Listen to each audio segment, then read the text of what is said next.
ladies and gentlemen. Welcome to the Make More, Give More show. Here we are today. And I woke up to an email and I opened this email and it had a very disturbing image. And I got to show it to you here. Let's see. Can I show it to you? Yeah, it's right here. $2 or $1.99 for a 12 pack of soda. So that means you're going to get 12 cans of whatever soda for less than $2. A real thing from a real company. Massive. Can I say, how many times can I say massive? How many times am I allowed to say massive? I don't know. I've seen this time, and God, talk about the worst time to get a phone call. It's my wife, excuse me. Hello. Hey, hi, darling. I'm just filming at the moment. It's okay. Talk to me. What's up? Tell me.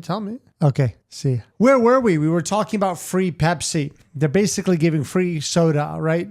Basically free soda. Did I buy it? No. I recently spent like $50 on a bunch of sparkling water. Why didn't I buy it? Because guess what? We're not going to get into it. I'm not into it. I'm not a soda guy. I used to be a big soda guy. I used to be one of those guys on a couch with a big bottle, a 2-liter of Pepsi and a lot of feelings. Okay, on the couch with a 2-liter of Pepsi and a lot of feelings. Okay, that used to be me many pounds ago.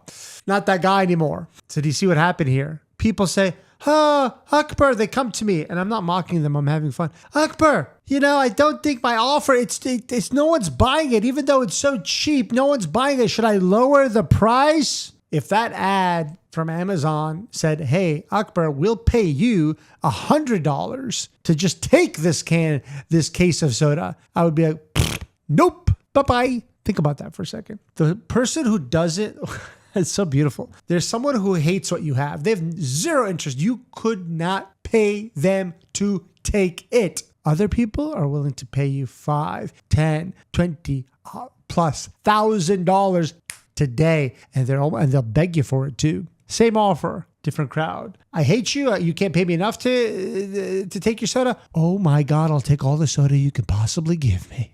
Honey, go rent a U-Haul, right? Do you guys see my point though? It's like you have an offer right now and you're showing it to the wrong people. And not only are you showing it to the wrong people, but your messaging is terrible too. It makes no sense when you explain to people what you sell. It doesn't make any sense. It doesn't even make any sense to you when you say it. As a matter of fact, I see your face when you say it. You're like, I help you connect to Mother Earth. And I'm like, it doesn't make sense to me. It certainly doesn't make sense to you. So no one's buying. There's not going to be any sort of exchange over here of energy. Okay? There's not going to be any sort of exchange of energy. Now, people come up to me, Akbar, I'm not selling that anymore. Nobody wants it. Ay, puppy. I've never bumped into a single offer in my life that didn't have some audience for it that absolutely would love to have it and love to pay lots of money. And I've been doing this for a long time, about a decade. So, if you're not selling something, take a look at those things. Is that fair? Next point I want to bring up to you. What do you think? I'm a genius? No, I write everything down that I want to talk to you about. Let's see. Here are my notes for that segment. Pepsi was on sale at Amazon. They're marketing it to the wrong person. I don't care if it's on sale. You couldn't pay me. That's what a lot of people are doing wrong. Marketing to the wrong folks. Then some say it isn't working. L.O.L.'sville. Watch this. You ever go to the mall and you walk by stores? You walk by stores and you see the store front, the window displays. If you like what you see, you're going to, oh, honey, let's stop in here for a second. I just want to look. Next thing, cha-ching, cha-ching, cha-ching, right? Cha-ching, cha-ching, cha-ching. You see this weird picture here that I'm showing you? This is what most people's storefront looks like. I was at the mall today, and if I walked by this window display, not only would I keep walking, I would probably start running in fear that I'm going to have to go into this demented, demonic eighth circle of hell by force. And so what's my point? This is terrifying. Do you think I'm going to go into the store? Not only am I not going to go into the store, I'm probably going to jump on the phone and start sending out messages to random WhatsApp groups, warning them that there's a demented store in this mall from the eighth circle of hell. No matter what, don't go in here. Stay away. Don't do shopping today. Go online. What's my point here? Watch this. Well, in our world, in the business world, what's our storefront? Our storefront is our social media pages. So you see my social media page. The only reason I'm showing you this is because I've literally made millions of dollars from this one. This is our Facebook one. You come here, you see, make more, give more. Oh, I hate that. That's for losers. I don't want to give anybody anything. Then you're out. You're leaving. You're on to the next one. Good. You're not my people. I don't want to work with you. I have no interest in you. You understand what I'm saying? My poor wife. I was filming this video. She came home and she wanted me to go grab the kids, and now she's going to go grab the kids. I feel sad. I got to tell you, sometimes you got to make some sacrifices. That's just the reality of it sometimes. But frankly, if we were a little bit more organized, I could have done it. I could have just filmed this a little later. The wrong person's going to look at this and say, schmuck, loser, no thanks. And I don't like people who do TED Talks. Who do they think they are? I don't want that client. But someone who appreciates TED Talks, somebody who appreciates Make More, Give More, someone who appreciates that, we take your coaching business, we build you $1 million coaching business so you can make more to give more. Someone who appreciates that, guess what? This is the storefront. This is the equivalent to this, right? This is the equivalent. And so if they don't like it, they're out next. They're going to Netflix. Beep, beep, beep, beep, beep, beep, beep, beep. I'm going to Netflix to watch something. Me, me, me, me, me, me, me. But if they like it, guess what they're going to do? They're going to start consuming your content. They're going to start consuming your content. And people who consume become customers. People who consume become customers. Do you understand? I'm a little silly. That's just what it is. I can be serious too. But you guys get the point, right? So, I come from retail. So, people like in Madison Avenue and Fifth Ave in New York, they were famous for paying people lots of money to hire the best people to make the best window displays, especially during Christmas time when there was so much traffic. Because people, if they like what they see in the window as they're walking down the street, they walk in the store. So think how important that is. And think about how ugly our social media fronts are. Think about how pathetic they are. They're very ugly. If you go and you just go on your friends list now and just look at their profiles, it's terrifying. You'll probably unfriend them. Because you'd be like, this person might be a serial killer. They might be a psychopath. They're not a good person. They're not a sane person. I think you'll discover some of that if you take a look at some of your friends' social media storefronts, as I call it. The what I just showed you on the Facebook page. The first look. What's called the first look. And so think about it. It's a very easy fix. You can fix it today and you can get more business. All right. That note was your social media storefront is like the thing at the mall. All right, guys. I went to an event today. I think I showed you. I went to this beautiful event today in Dallas. I was paid to audit the event. They said, hey, come check out our event, check out our messaging, check out the way we do our messaging, check out the way we do our offer, how do we do our pitch, check everything out and critique it. And I said, okay. And I sat there and I took notes and lots of notes. And I sat there with my water and my tea and my green tea. And I took notes and lots of notes. It was a shit show. And that's okay because, guys, here's the beautiful part about business is if you're trying to make $1 million online, you could word this in different ways. There's primarily 5 buckets. And in order for you to make $1 million, these buckets have to be holeless. Meaning these buckets have to have no holes. They have to be intact, in good shape. That's really it. It's 5 good-looking buckets. That's it. Without any holes. Without any holes. What does that mean? You have to have a good mindset. You have to have an irresistible offer. You have to put that into a really good funnel. You have to send some form of traffic to that. You have to close the deal. So if your funnel blows, well, that's hole. If your offer sucks and no one has any idea what the hell you're talking about, hole. If the only traffic you do is by putting your website name in bathroom stalls in public places, holes. If your selling procedure is getting them on the phone and say, hi, how are you? Is that cash or card? Holes. Right? If your mindset is nothing but scarcity, hole. So you just got to fix all your buckets. The good thing is we know exactly what it is because it's just like a baby, dude. Like when a baby cries, it sucks, right? But we know exactly what to do to get the baby to stop crying, right? It needs to be swaddled, it needs to be fed, it's hungry, it needs to be burped, it needs a toy. I don't know. It needs things. We know exactly what to do. And when we do that, the baby stops crying. Similarly, we know exactly what to do in online business. You got to fix these leaky, holy buckets. Went to this event. There was so much wrong. I'm going to go over 3 things that was wrong. And it's fine. And I'm very proud of the people who ran it because they called me. They know that their buckets are stinky. They know that there's some stinky buckets and they need to be cleaned out and optimized and patched up. And they called me. And we're going to, sure as hell, going to do a lot of patching. So let me tell you the 3 things. Okay, guys, here's one thing I want to tell you off the bat. You need to, when you're on stage, you own the stage. You own the conversation. Control the room, my friends. Control the room. And you could use this as an analogy for anything in business, really. At this event, they kept calling on people at the audience to introduce themselves. Very big mistake. Guys, I've been to hundreds of events. A lot. There's superstars that attend events. Superstars. And then there's some whack jobs. There's some wacky people who attend events. There's some wild people who attend events. And a lot of them have extraordinarily depressing stories. It's horrific, some of these stories. It'll make you cry until you run out of tears. You know exactly what I'm talking about. So when you say, hey, can you introduce yourself? What is a respectful, decent thing to do? Hi, my name is Jack. I own Dallas's #1 custom suit shop down the road. We're here to help you dress to impress.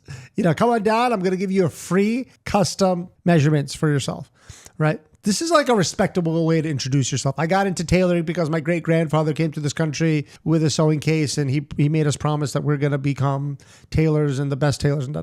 This is like a respectable introduction. But you'll have these people who have these stories. Yeah, so I started the day and, my children died and then later that day, and it was probably my fault. And then later that day, my mom called me and said, I never really loved you. I got home to a voice message from the wife saying, I'm in Brazil now. I'm no longer going to be with you. I never liked you. I was in it for the money, but you never really made any. So I kept waiting. And this is them just warming up. And I'm like, honestly, not even exaggerating. And I'm not like, guys, we've all been through shit. Okay. I've had a pretty effed up life too. All right.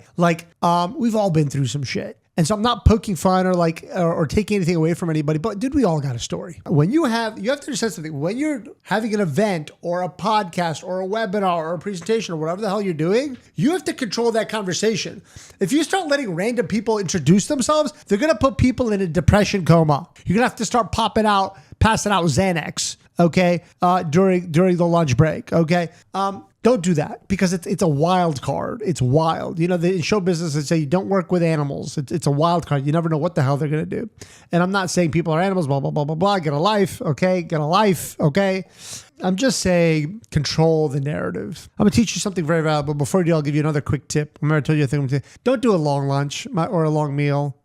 It's like remember, you're bringing people at an event for a reason, to pitch them something or a podcast or a webinar, whatever it is. The reason is to sell them something. Let's not kid ourselves. This isn't a non-for-profit. Okay. So if you spend all this time and effort and gathered everyone's attention and then you're like, okay, everybody go play hide and go seek. It's like, what the F did you just do, bro? You just spent all this time and effort and all this psychology and sales, getting people's attention and gathering people, getting their focus, which is so freaking hard to do. And then you're like, okay, everybody go play hide and go seek. Go. We'll come back in an hour. Dude, have a work through lunch. Control the narrative. Control what's going on. Okay.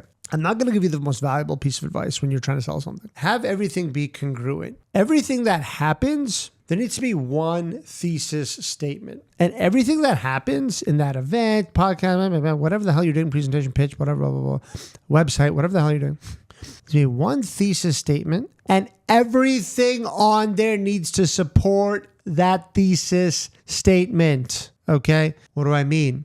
It's like, hey, you really should have more fruit in your life. That's the thesis statement. Now, everything you should talk about should support that, right? Anyone here have restless leg syndrome? Yeah, a little dehydration. You want to know what has 90% water and that's sweet and red and delicious? Watermelon.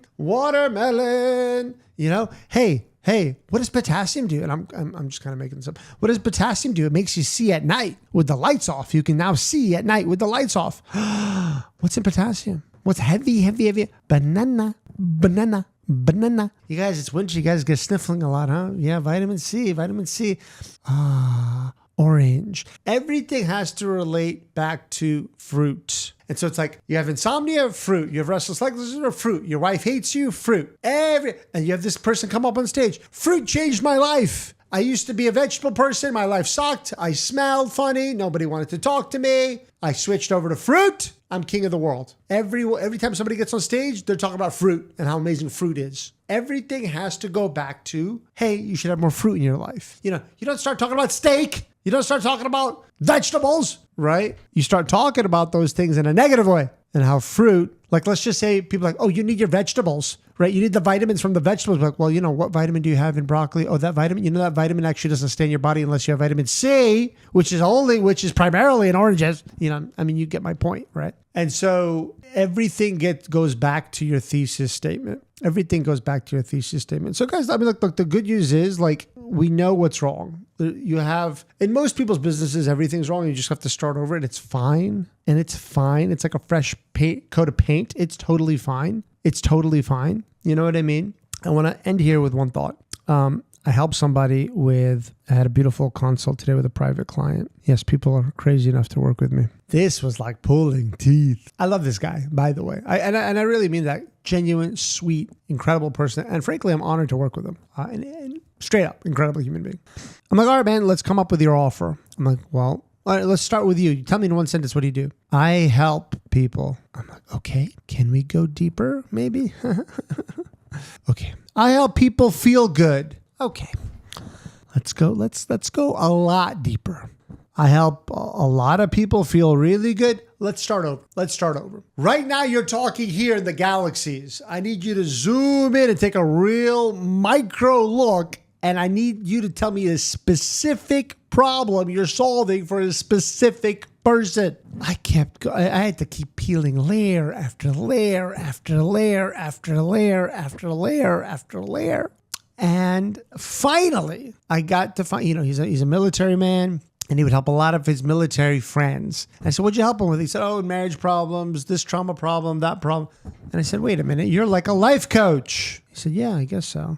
And I said, you help military people, right? He goes, yeah. I said, boom shakalaka. I said, boom shakalaka. Here's what I came up. So your dream client, military folks. Your offer, helping millie folks. He says mill is short for military. Helping military folks have a smooth transition from service to becoming a vet. He said vet is small for veteran. How? He's going to give them community purpose direction, one-on-one holistic coaching covering all aspects of life to optimize them. How you going to get traffic? He's going to film a video every day or a few times a week, long form YouTube, just sharing military stories, where you've been, who you've helped, and these stories. So the YouTube channel name is going to be From Mill to Vet, right? From military to veteran. And it's not going to be episode 1, 2, 3. It's going to be story 1, 2, 3. And so he's simply just going to share stories. That's what it is, guys. Most people, their buckets are off. Their mindset's not that great, or their offer's not that great, their website's not great, traffic, sales. It's just some things are broken, and you can't fix it yourself because you're too close to it. It's like a doctor operating on his own knee. He can do it. He can. It's like a knee surgeon can perform a knee surgery to millions of people, but he can't perform it on himself. He's too close to himself. So you need someone else. So, guys, by the way, if you want to work with me one-on-one, if you're crazy enough to want to work with me, there's a link in this description that tells you how it works. We don't actually even do sales calls. It just tells you everything with the pricing. If you like it, you sign up. And it's risk-free. It's month to month. There's no risk in it at all. We guarantee that you're going to make more to give more. And it's a beautiful way of doing business. You can check out those details. Pretty cool way of doing business, huh? No pressure sales calls. Are you going to do it? You have to do it today.